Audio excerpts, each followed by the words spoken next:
जम्मू कश्मीर में चुनावी सरगर्मी। केंद्र चुनाव आयोग पर भड़के फारूक उमर। वो क्या जाने यहाँ की जगह क्या है, यहाँ की मुसीबत क्या है।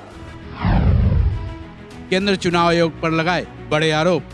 We've expected an announcement and one hasn't been forthcoming. जिस जमात से ये आ रहे हैं उनने सिर्फ नफरत फैलाई। हिंदू को अलग किया, मुसलमान को अलग किया, सिख को अलग किया, ईसाई को अलग किया। 350 पार, 370 पार, 400 पार। अगर ये इलेक्शन कमीशन इनको मदद नहीं करता तो ये 140 से आगे नहीं चलते। तमिलनाडु को देखिए, न हमारा मौसम उनसे मिलता है, न उनका खाना हमसे मिलता है, न उनका जो तरीका है जिंदगी वो मिलता है, सब कुछ अलग है। मगर फिर हमें कैसे एक हो गए, कैसे हमने ये किया कि नहीं हम सब भारत में मजबूत रहेंगे। जम्मू कश्मीर में राजनीतिक हलचल तेज है क्योंकि जम्मू कश्मीर में विधानसभा चुनाव की सरगर्मी है।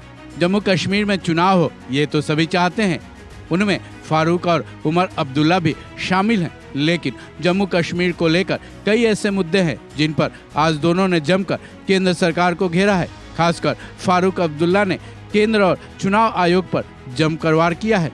वहीं उमर अब्दुल्ला ने क्या कुछ कहा, चलिए जानते हैं। जैसे इनने भी कहा, आप जाइए जम्मू के या श्रीनगर के सेक्रेटेरिएट में, कोई भी जम्मू या कश्मीर का वहां पे बड़ा अफसर नहीं है। वो क्या जाने यहाँ की जगह क्या है, यहाँ की मुसीबत क्या है। अगर जाएंगे आप, वो जानते नहीं आप कौन है। अगर आपका वहां पे होगा वो जानता आप कहां से, आपकी मुश्किल क्या है। आप ये देखिए कि सारे जितने भी ठेके हैं वो बाहर वाले ले गए हैं और करते क्या है, 10% अपना निकाल लेते हैं, फिर लोकल आदमी को देते हैं, तुम बनाओ। ये हालत है इस रियासत। क्यों नहीं हम लोग, हमारे लोग क्या बेकार के रखना है उनको। यहां तक कि मैंने ये पावर प्रोजेक्ट देखे, अभी मैं वहां से आया चिनाब से, सारे इंजीनियर बाहर से। क्या हमारे इंजीनियर बेकार ही रहेंगे? बल्कि मैंने तो एक 9 प्रोजेक्ट थे, उन्होंने कहा देखो जी हम चाहते थे काउंटर गारंटी कि हम बाहर से पैसा लाएं आधे % पे। उसके लिए गवर्नमेंट ऑफ इंडिया, हुकूमत हिंदुस्तान देती थी आपको कि हम इसको बेयर करेंगे, हम इसका ख्याल रखेंगे। तो कुमारमंगलम थे उस वक्त वजीर, उनने कहा फारूक ये आपको नहीं देंगे, आप 2 खुद बनाइए और बाकी 7 हमें दीजिए, हम इन 7 को बनाएंगे, इसको चलाएंगे, अपना पैसा वापस ले लेंगे और फिर आपके हवाले कर देंगे।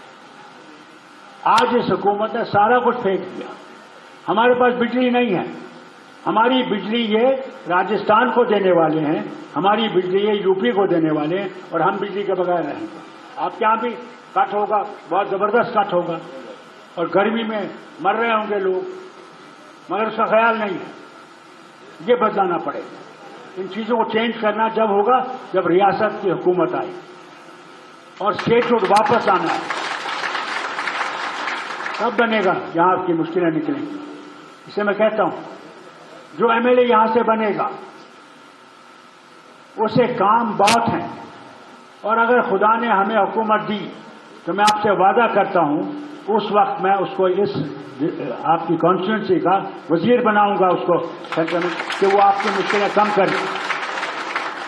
तभी आपके काम हो सकते हैं, तब आपके मुश्किल काम निकल सकते हैं। और दूसरी बात, जिस जमात से ये आ रहे हैं उनने सिर्फ नफरत फैलाई। हिंदू को अलग किया, मुसलमान को अलग किया, सिख को अलग किया, ईसाई को अलग किया। भैया ये तो हिंदुस्तान जो है, जिसे हम भारत भी कहते हैं, ये है अनेकता में एकता। अब बताइए मुझे, आप यहां के रहने वाले हैं और तमिलनाडु को देखिए, न हमारा मौसम उनसे मिलता है, न उनका खाना हमसे मिलता है, न उनका जो तरीका है जिंदगी वो मिलता है, सब कुछ अलग है। मगर फिर हमें कैसे एक हो गए, कैसे हमने ये किया कि नहीं हम सब भारत में मजबूत रहेंगे। क्योंकि हमने सोचा कि इकट्ठे हम लोग भारत को बना सकते हैं, अकेले हम भारत को नहीं बना सकते। मगर जिस तरह से इस हुकूमत ने उन रियासतों को जो उनके साथ नहीं थी, उनके साथ क्या सलूक किया, मैं बयान नहीं कर सकता। आज तक भी उनको जीएसटी के जो पैसे उनको वापस देने थे, आज तक नहीं दिए। भैया, हुकूमत अगर भगवान आपको देता है तो इंसाफ करने के लिए देता है। गांधी क्या कहते थे? गांधी कहते थे रामराज। रामराज का मकसद क्या था? कि सबके साथ बराबरी हो, वो हिंदू हो, मुसलमान हो, कोई भी हो, या किसी का मजहब नहीं हो, उसके साथ भी बराबरी होगी। मगर आज ये नहीं देखते। आज ये देखते हैं कि नहीं नहीं, यही है हमारा, दूसरा कोई हमारे साथ नहीं। पार्लियामेंट्री इलेक्शन में देखिए, एक भी इन्होंने मुसलमान को सीट नहीं दी, जबकि मुसलमान 22-24% हिंदुस्तान की पॉपुलेशन है। ये हालत। और फिर क्या कहते थे? 350 पार, 370 पार, 400 पार। अगर ये इलेक्शन कमीशन इनको मदद नहीं करता तो ये 140 से आगे नहीं चलते। आज तक इलेक्शन कमीशन इसका जवाब नहीं दे सकी कि जहां 4 लाख वोट थे वहां 5 लाख कैसे पड़े, कहां से आए, और जहां 4 लाख होने चाहिए थे वहां 3 लाख क्यों हुए, दूसरा लाख कहां गया। यानी हर तरफ से इन्होंने इनको जिताने की कोशिश की। आपसे भी कहता हूं और जोगिंदर जी से कहता हूं, मेहरबानी करके सबसे बड़ी चीज जो है वो बूथ है, जहां मशीन रखी है, वहां आपने ऐसे आदमी को खड़ा करना है जो अगर उसको 1 लाख रुपए भी दें वो अपना ईमान बेचे नहीं, बल्कि वहां खड़ा रहेगा नहीं। Well, we don't know that for sure.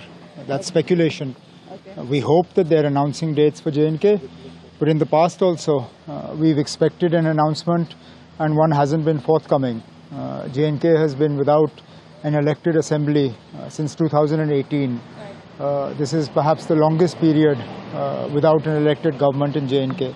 So we hope that the ECI will use today's opportunity to announce early elections in J&K in keeping with what the Supreme Court of India has said, because this is as per their guideline, their directives. Right. So just in case they've announced on what aspect do you want election to be fair in the Jammu? No, I'm not going to speculate on that. Anything that has to be said about elections will obviously follow from an announcement. We haven't had an announcement yet, so all I'll say is that we hope that we get an announcement of elections this afternoon, and then whatever reaction we have to give, we'll give after that.